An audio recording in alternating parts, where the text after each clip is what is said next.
Guys, online leads changed my life. And I know that might sound like hyperbole, but it's true. I'm gonna set this down and hopefully I don't knock it over. In 2011, I got my real estate license. And 9 months later, I quit. I failed. And I know that's not normally how these stories go, but it's true. And I didn't quit because it wasn't an important time in my life. I was 7 months into my marriage with my wife, who was 6 months pregnant, right? I didn't quit because I had better things to do. I quit and I was working 2 days a week for serving food and beverage at a Residence Inn, right? I quit because I didn't know what to do and I failed. And my wife sat me down and told me something I'll never forget. She said, "I'm worried you're not going to be able to support our family." And that's not something you ever need to hear twice. And she wasn't being rude. She was being honest. All signs pointed to so far, I was failing at that. And I knew deep in my heart of hearts that I could support our family, but I hadn't proven it yet. And there was a missing link. And it turns out, without hyperbole, that missing link was online leads. You see, just a couple months later, I took a job at a company that sold online leads to real estate agents. And I worked there for 3 years, and I witnessed firsthand the impact that a business with a system around generating and converting online leads could have. And then I parlayed that after 3 years into a job working at Zillow and selling online leads to some of the biggest real estate teams in the country. And again, witnessed firsthand the impact and the massive business that can be built when you are systemized around generating and converting online leads. And I don't know if I'm a glutton for punishment, but armed with all that knowledge, I decided it was time to try real estate again. And so in 2016, I left Zillow and I started off in real estate again in a new market. And 9 months later, I didn't fail. Nine months later, at the end of my first year, I had closed 37 transactions. And I was the Colorado Rookie of the Year. And then year 2, I started building a team and we did 100 transactions and $1 million in GCI in year 2. Year 3, it was $2 million in GCI and 200 transactions. By year 4, I expanded the model to Phoenix, Arizona, and now my business had multiple teams doing over $2 million in GCI a year, and more importantly, the business was generating over $1 million in profit annually, built on the systems that I learned while I was working at those online lead companies.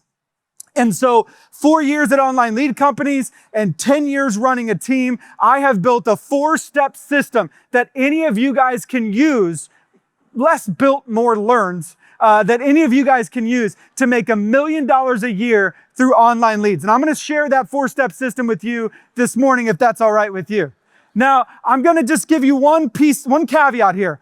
I don't have like 5 hours, I have 15 minutes. And I'm not trying to go high level here. I want to go practical. I want to give you actual advice. And so for me to be able to go practical, I'm going to have to go fast. Is that okay? If you thought I was already talking loud and fast, it gets faster. Okay? So if you're a note taker, take notes because this is the 4-step system to making $1 million a year through online leads. Number 1, you got to generate the leads. Now, I'm not going to go through all the different ways to generate leads, but there's 2 big things you need to understand when you're generating online leads. Number 1, every online lead that you buy is going to come generally from one of 3 areas. Search engines, like Google, social media, like Facebook, or lead aggregators, like Zillow or Realtor.com. That's where pretty much all leads come from. And I'll give you one guess where lead aggregators get their leads from.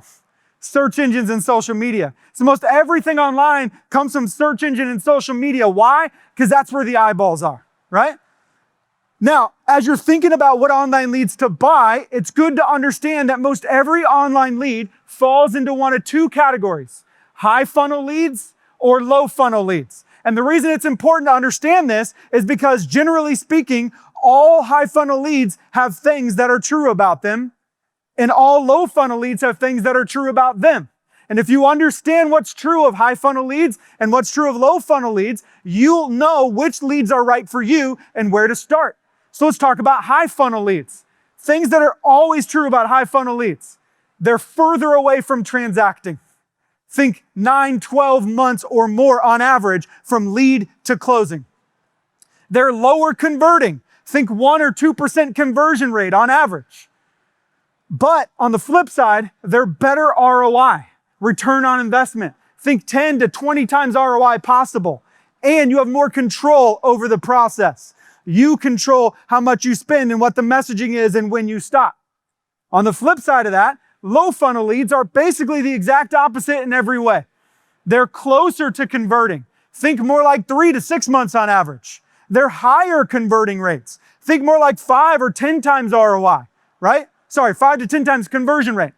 But on the flip side, you're going to get a lower return on investment with low funnel leads generally, 3 to 5 times ROI. And you're going to have much less control over the process, because who controls the process? The lead aggregator. They decide how much you spend, how long you spend it, and whether you get to renew, right?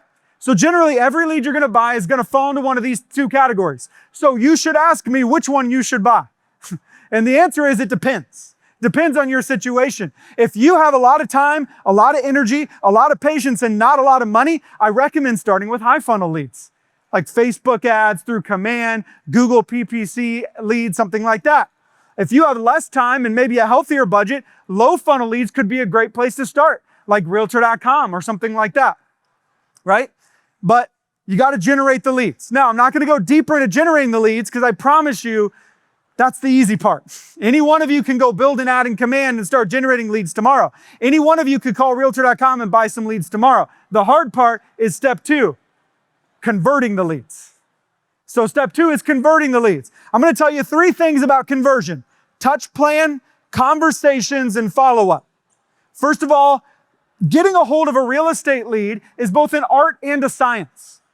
It's a science because if you call a lead once, you're less likely to get a hold of them than if you call them 2 times, right? More touches equals better, right? It's also a science because if you only call them, you're less likely to get a hold of them than if you call, text, and email. So the science is more touches in more ways equals a higher percentage chance of conversion. Does that make sense? The art, though, is that if you say the same robotic thing every time you reach out, you're not going to maximize your chance at conversion. So switch up your messaging when you reach out. One time it might be, I see you're interested in 123 Main Street. Would you like to see it?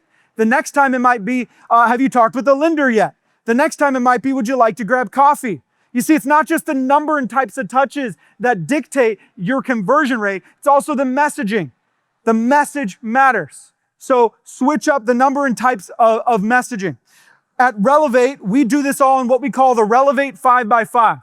This is a smart plan in the smart plan command library that you guys can all use for free. Simply put, we do 5 phone calls, 5 text messages, 5 emails in 5 days, asking at least 5 different ways. That's the 5x5. Said differently, a phone call, a text, and an email every day for 5 days with at least 5 different messages. And if you don't get a hold of them, you're going to run that 5x5 back, but instead of daily, the frequency is now weekly. So now it's a phone call, a text, and an email every week for 5 weeks.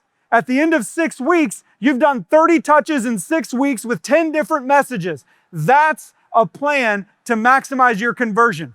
Now, why are you going to be so diligent in reaching out? Not because you're trying to bother them, because they had a need and you have value to add. So be diligent in following up because they have a need and you have value to add. That's the touches. Now, conversation. What do you say when you get a hold of them? Well, remember when I said there's generally speaking 2 types of leads, high funnel leads and low funnel leads? Well, generally speaking, there are 2 predominant conversations you should use. One for high funnel leads and one for low funnel leads. The low funnel lead conversation is really easy. We call it book the appointment, then qualify. See, they're ready to go. They have a need, so don't let anything get in the way of booking the appointment. The conversation goes something like this. Hi, this is Tyler. I see you're interested in 123 Main Street. When would you like to see it? That's it. Book the showing. But who here wants to show up with 0 context on the person? Nobody. So book the appointment, then qualify the appointment. So then say, great, I'll get that showing booked for us. I'm excited to meet you. Mind if I ask you a couple quick questions before I show up? By the way, working with any agents? Talked with a lender yet, right? Or works on the sell side as well. So book the appointment, then qualify. With high funnel leads, you can't take that approach because they're so early on in their process they might not even know they're looking to buy or sell yet. So if you say, I see you're looking to buy, I see you're looking to sell, how can I help? They're going to get defensive. Whoa, what are you talking about? Right? You got to start by establishing what's true and what they're willing to admit to, which is usually whatever activity they did to generate the lead. It goes something like this. Hi, this is Tyler with Relevate Homes. I see you were looking at some properties online. Any questions about anything you're looking at? And 95% of the time, what are they going to say? No, just browsing, right? Now, that's exactly what you want to hear, because that's when you get to insert the magical question. We call this the dream home conversation. I respond and I say, that's great. That's exactly what the website's there for. Please feel free to keep browsing. Just curious, if you found your dream home, what would your dream timeline be? If you found your dream home, what would your dream timeline be? I can't just say, what's your timeline? They don't know if they're looking to buy or sell yet. But what I can do is invite them to dream a little bit. The traffic on Zillow, the fact that we have a cable channel dedicated to our profession alone proves people like to dream about real estate. So let them dream a little bit. What's your dream timeline? And if they give you a timeline, then what they've told you in essence is, if you find this perfect house for me, I will transact in this time frame. Or if you get me the perfect price, I will transact in this time frame. Isn't that all we could ask for as agents, right? A criteria and a timeline. And when they give you that, ask them more questions about their criteria. Build rapport, because lead conversion is not speed to lead, it's speed to connection. You know all the stats that say agents work with 75% of the time the first agent they meet with? I'd like to amend that and say I think they work 75% of the time with the first agent they make a connection with. So your job is to make a connection.